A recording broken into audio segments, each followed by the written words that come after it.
Lors d'une conférence de presse tenue à l'aéroport international de Kaboul, le vice-premier ministre afghan par intérim, le Mollah Abdul Ghani Baradar, a indiqué que la délégation afghane s'était entretenue avec de hauts responsables iraniens, qu'elle avait visité le port de Chabahar et s'était rendue dans diverses installations industrielles et manufacturières au cours de son séjour de 6 jours en Iran.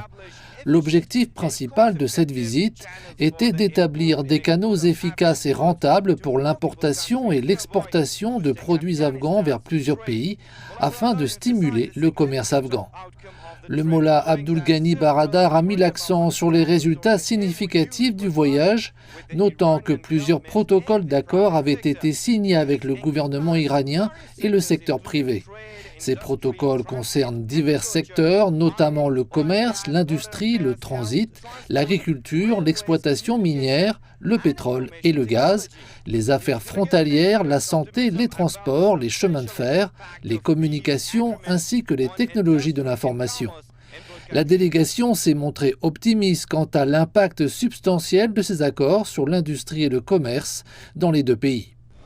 Notre objectif était de renforcer nos échanges commerciaux et de faciliter le transit sans heurts des marchandises afghanes vers les pays étrangers. Nous avons signé de nombreux accords avec le gouvernement iranien et le secteur privé.